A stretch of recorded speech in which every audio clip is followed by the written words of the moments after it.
Today is January 19th, 2014. My name is Carol Garlow, and Margaret Kiernan is also here from the Roscommon Area Historical Society. We're at the home of Jack and Lillian Fisher at 149 Flag Point at Higgins Lake. Roscommon address, though. So the first thing I need to do is to have you make a statement that this recording will belong to the Roscommon Area Historical Society. Mm-hmm.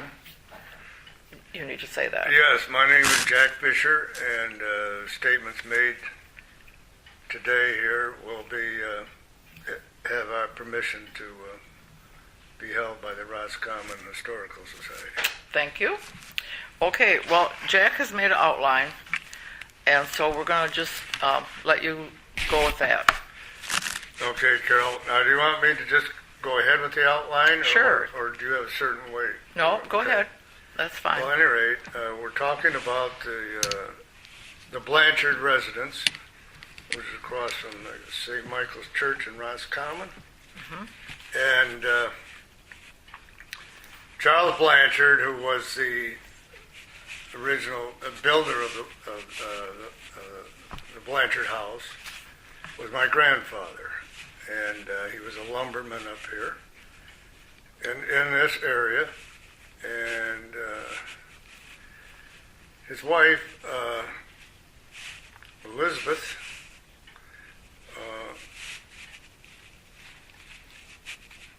Murphy,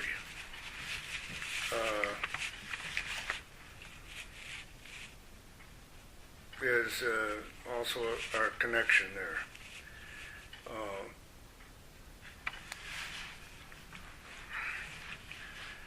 Let's see. Well, as I have it outlined here, he would buy and lease properties, he and his wife, and then they would lumber them, and he had lumber mills throughout the Roscommon County area. Sometimes he bought properties, some lumbered them and let them go back to the state. He was also the owner and developer of Blanchard Lumber Company, located next to the railroad tracks in Roscommon. My brother Bob and I and our wives have some properties we bought up here during the years too, and let's see.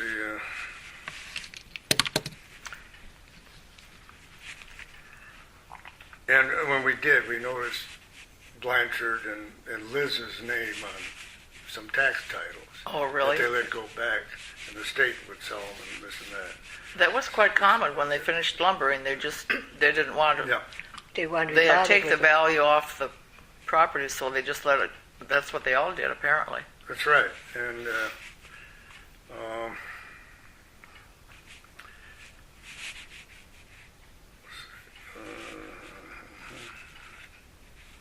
what kind of properties did you and your brother and wives buy? well, we had at the south end of Higgins Lake, property in there is now Leisure Trails. We developed that with Jerry DeWitt, and that is it's a medium-sized home community in there. Where is that? And it's right at the end of South Higgins Lake. As you go down around Higgins Lake, and you go by Sharp's Corners at the Okay, far go on south west. end, and then as you go on Is it west, off of County 200? as you go on, County Keep Road going west. 200. As you go west, Mm-hmm. and then you go west from there beyond the Realtor, Oh, okay. and then you go through kind of like an S turn, and then you go up to where the road crosses to go to the west shore people come in from 27 who are on the west shore of Higgins Lake, often come in that way off the expressway, and then they're right in there. So we had 20 acres in there, but the big development, we had 160 acres in the that is known as Leisure Trails. That's the name of it. It's halfway between Sharps Corners and the expressway. Leisure Trails. Leisure Trails. Leisure Trails is the name of it. It's one road in, and then it's a circle inside with houses on both sides. I don't know, there's probably 50 houses in there. So. Really? I don't think I've ever been in there. Is that in Markey Township? I think it's. You think it's in I'm Garish? not sure. You know that where the line crosses now. It's across. It could be in Markey It's Township. across from where the small homes are on the right-hand side, and there are many mobile homes in there. Yeah, That's then where that's, it is. it's in Markey Township The then. road leading in, I'm not sure. The road leading in is called Autumn Trail. Okay, yeah, it's in Markey Township. So, okay, there you go. I know where it is. Yeah. So at any rate, that was ours, and that was developed. But Like what decade would that have been? In the 50s and 60s or later? No, No, it was about 30 years ago. No, Yeah. it was about, in the 70s yeah, In the 70s? early 70s. Okay. or 80s. Yeah, something like that. Were you involved? yes, I was Oh, yes. born. So Both wives that's were. within Yeah, 20. Bob's Two wife brothers and I. and Yeah. two sister-in-laws, we brought it together. The All four four of us owned it. You know. So Bob what and I year had were it. you married? 1968, 68. So, yes. okay, that So answers we were that. living in Detroit at that time. Sure. At any rate, we're to go on with this. Grandma Blanchard, I guess, in the family, her name was Elizabeth, but they called her Liz. And Can I ask a question? Yeah. Was she Bob Murphy's sister? Yes. Yes, Okay. yes, she was. Yeah, he was just getting to that. It's in his notes. Yes, And how old was she, honey? pardon me? What was her dates on that stone that we saw? Elizabeth? Oh, I can't hear you. 1966 to... she died in 66, and she was born in 1866, died in 1934. Correct. And Jack was only 3 years old, or 4 years old.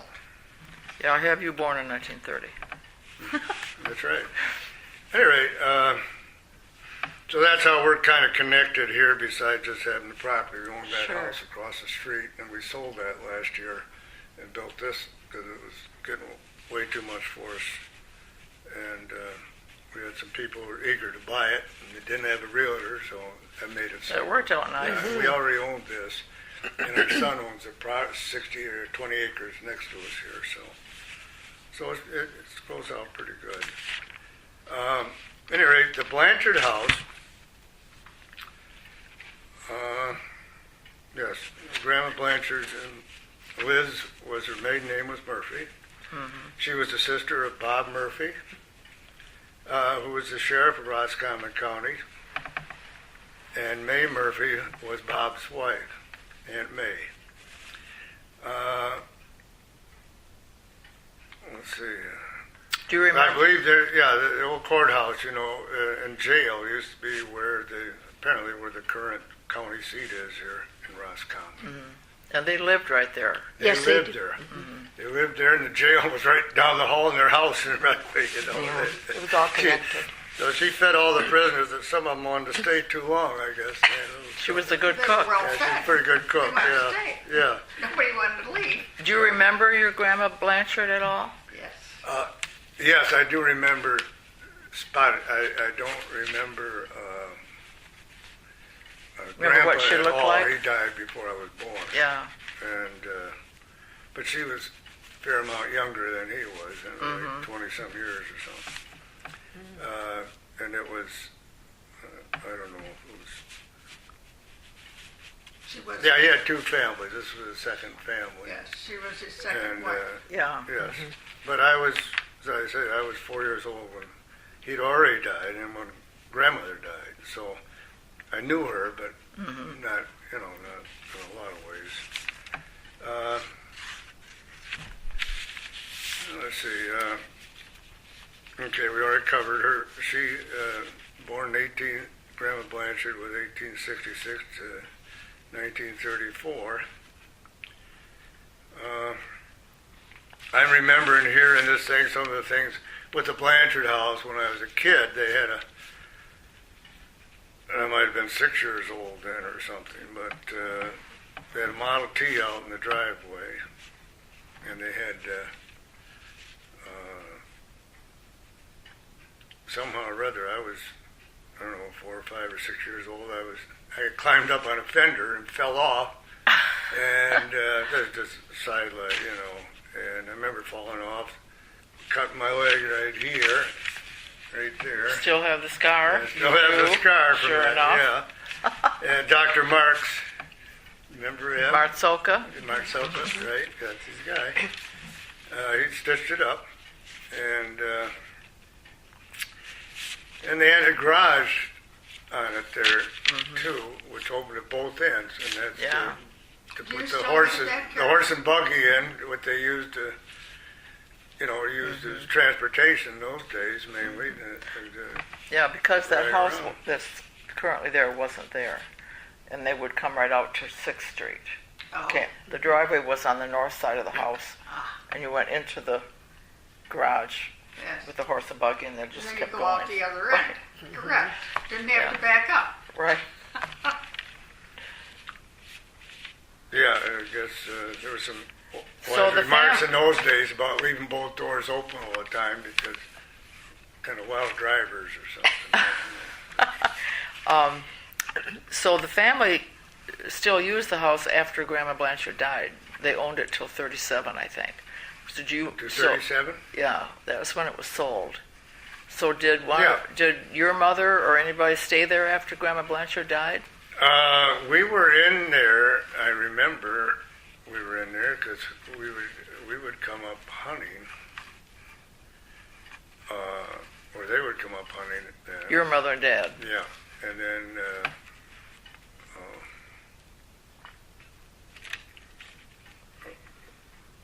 several times because I know they. I don't know if Uncle Bob Murphy was alive, but Dad used to hunt with Bob a lot, and Well, tell us a little bit about your dad then. Give me his name and. well, Are- my are you dad's coming name to was that? Ralph Fisher.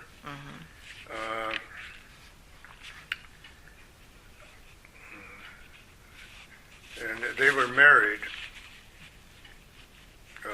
there, and I remember pictures. I don't know where that picture is anymore. We used to have it probably packed out there. We Taken right in moved. front of the house. Well, moving it was taken in front of the house on their wedding day, mother and dad, and we can't find it right now. So We're they trying must to have been find married here in this town. Yeah, they were. I have that they were married in 1920, but I don't have an actual day. But someone told me that the wedding was out in the Yeah. front lawn. Yeah, Yes, didn't they? Okay, well that's good. Where was our your- stories work together then? Huh? Yeah. What is your father's birth date? Do you know when his birthday? November. 3rd. November 3rd. Yeah, it was November 3rd, right? Yes, but I don't remember the 30th. November Third, the 3rd. third. Yeah, Oh, okay. November 3rd.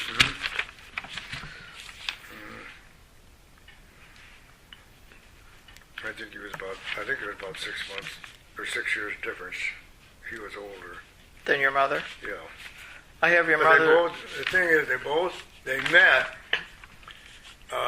They were both teachers. He was in World War II, but he came back and he was raised on a farm in Kalamazoo. But after the war, he came back, and then they both taught at Pontiac High School as teachers.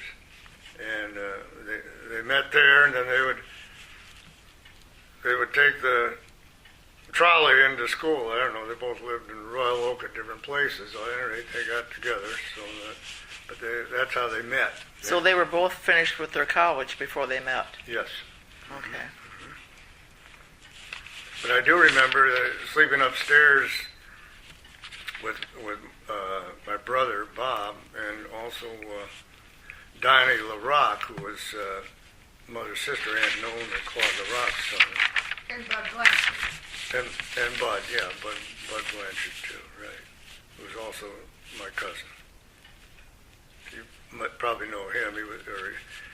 He died too. He was a policeman in Detroit. in Detroit. And his Oh, he father was younger. Was he younger than you?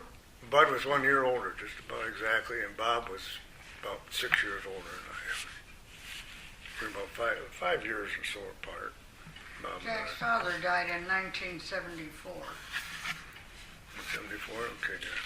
Do you have an obituary from him? Pardon me? Do you have an obituary from him? I don't have an obituary, but I probably have one of those cards from the funeral parlor. Oh, So that'd be I good. could, we've moved, Carol. yeah. That's all right. I will, maybe next Christmas I'll be unpacked. Okay. I'm serious. Yeah, I believe you. To But it- move from a huge house to a small house Yeah. is Well, I want to keep going tragedy. with, keep going with your notes. Okay,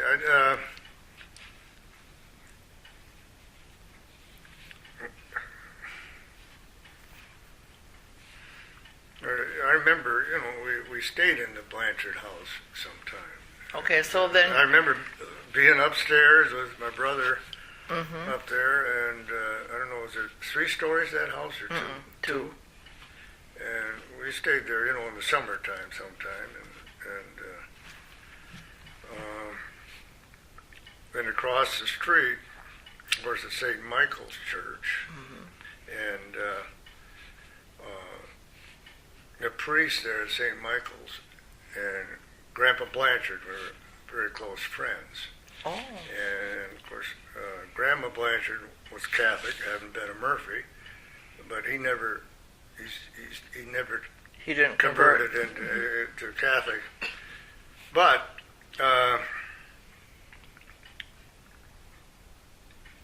they just about every Sunday after Mass, the priest came over and had dinner Oh, with Grandma and Grandpa and Mother and the rest of the family. sure. So they were very good friends, Mhm. and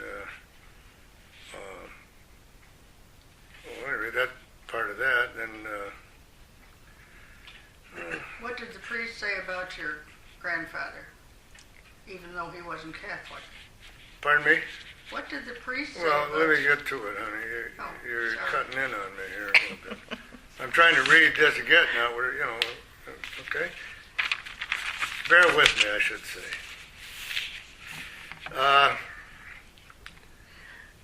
Well, they had a Model T with that thing, and Mother had to crank it all the time, just a sideline.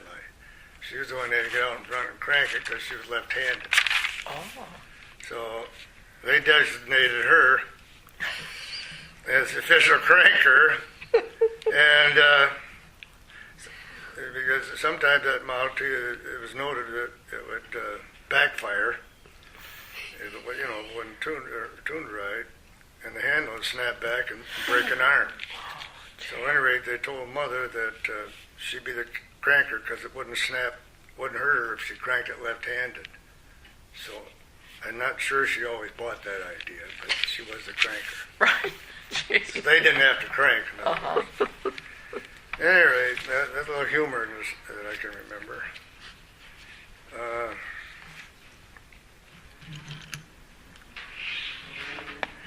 My Mother and Uncle Louie, of course, they had some horses, and they would ride the horses. Grandpa Blanchard had, and he also had a horse and buggy. Let's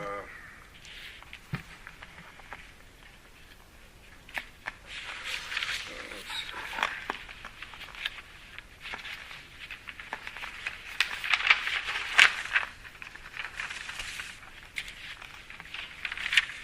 I said they were good friends with the priests across at St. Michael's, and and he contributed a lot to the church as well. And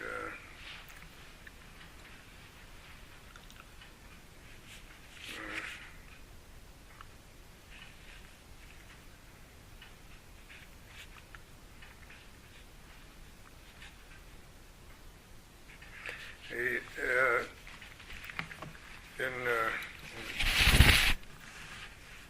when Grandpa Grandpa Blanchard died,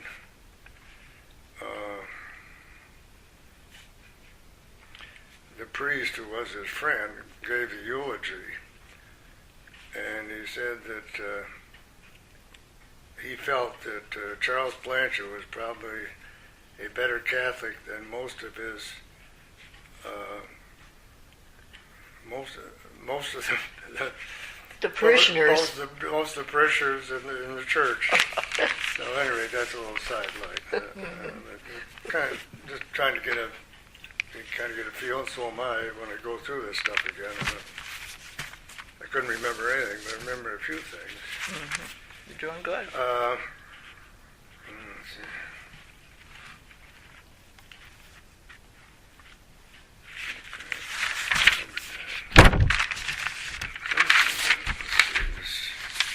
Well, Let's see here.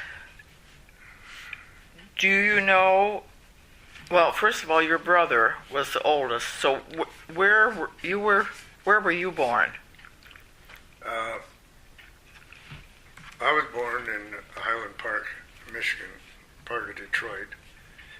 We lived in Ferndale on Maplehurst. What day is your birthday? 12/3/30. Oh, you just had it. My birthday was also on the 3rd, but mine was December. And your dad was November. What was your mother's birthday? Do you remember? You remember Mother's birthday?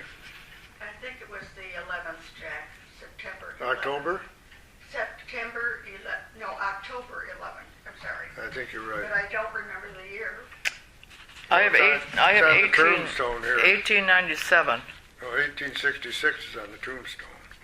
No, honey, that's Birthday. your grandmother. That's your grandmother. Oh, yeah. Yes. Yeah. What year did your mother pass?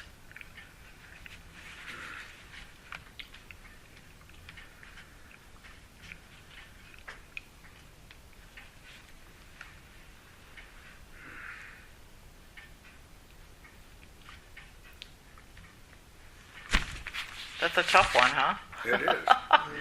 That's okay. And your brother is deceased also. But, then. of course, it would be there. I could get that information real quick because she is buried in the same cemetery in Roscommon. with My her mother, parents. My mother and father and Donnie and the Blanchards are all in one section there. Oh, Right. okay. Yeah. Well, we Well, can that- probably get that off our cemetery records. Yeah, we there's have no on problem. file. Yeah, Yeah. I mean, it shouldn't be a problem. 'Cause, Okay. I don't know that I have that in here. Edwina Fisher. Oh, look. I don't know. I can't make heads or tail of that anyway. Well, let me see if I can.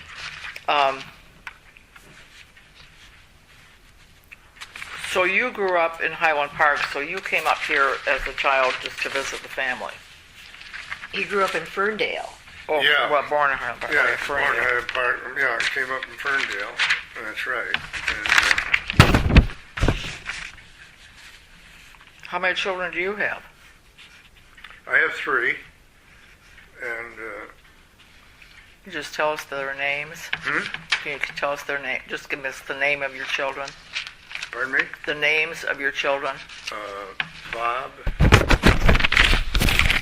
Ron, and Karen. In that order?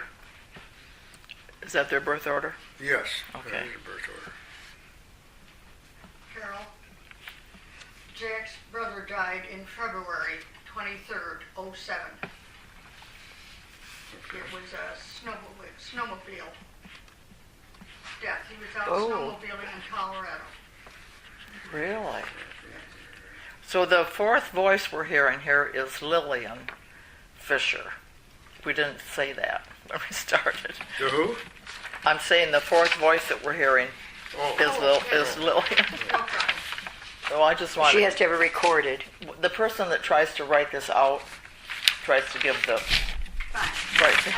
I just, you know, it's coming up and Yeah, that's good. we kind of remember these things. Yeah, it is hard to remember those dates.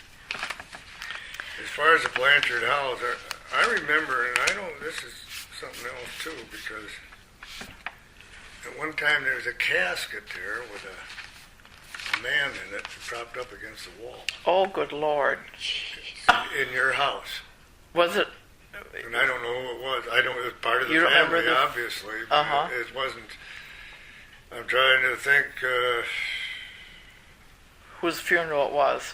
Well, I know it wasn't my grandfather. your grandfather's funeral was quite the, according to his obituary, the funeral was held from the family home Tuesday afternoon. Interment took place in Higgins Cemetery. Their services were conducted under the auspices of the local lodge, F&AM, of which order he has been a member since 1882. Oh, Masonic Lodge. The funeral sermon was preached by Reverend C.B.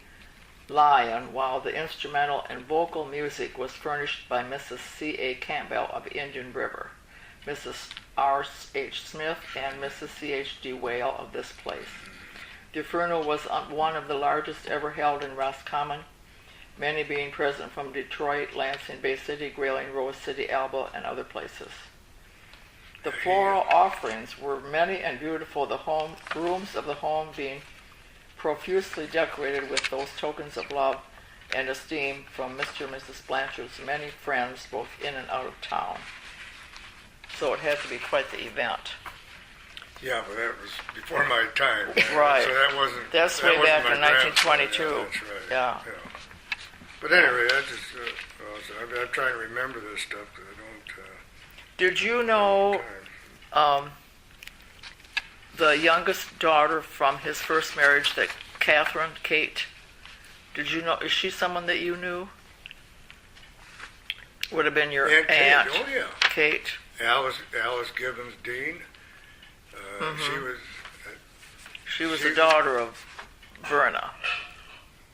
And Vern. Yeah. Yep. What do you remember about Alice Gibbons? Oh, quite a bit. She was married to Lauren Dean. And they ended up living down. And Donnie was down there in. Corunna? Huh? Corunna? Corunna, right, yeah. Right, down in there. And, well, yeah, we knew them quite well. And, I mean, Lauren, she married late in life, but Lauren Dean was her husband. That was just after World War II.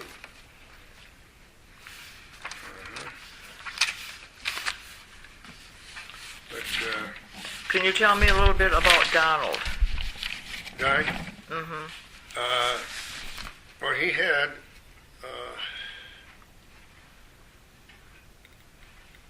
he had mental problems.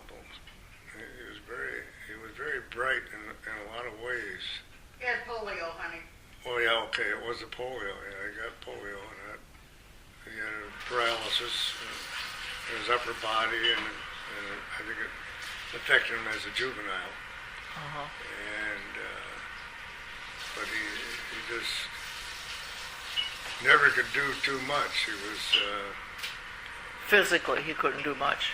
yeah, and mentally he couldn't. He was strong. There was nothing wrong with him physically, really. Oh, But okay. mentally he didn't mature out of say So did he go 10 to- years old or did he something. go to had it when he school? was 10 years old and never That's matured as far as mentally much beyond that.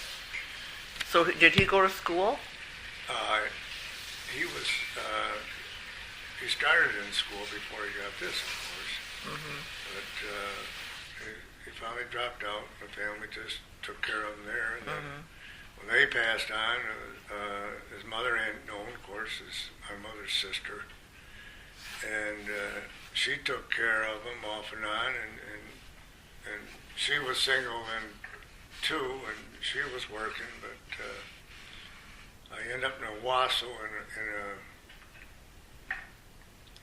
a place for handicapped, mentally handicapped, and we used to visit him there, you know. He was very what? often. Oh, you visited him there? Yeah. I'm going to stop this and see. He really never, finished even grade school. Oh, okay. I'm going to stop this and listen.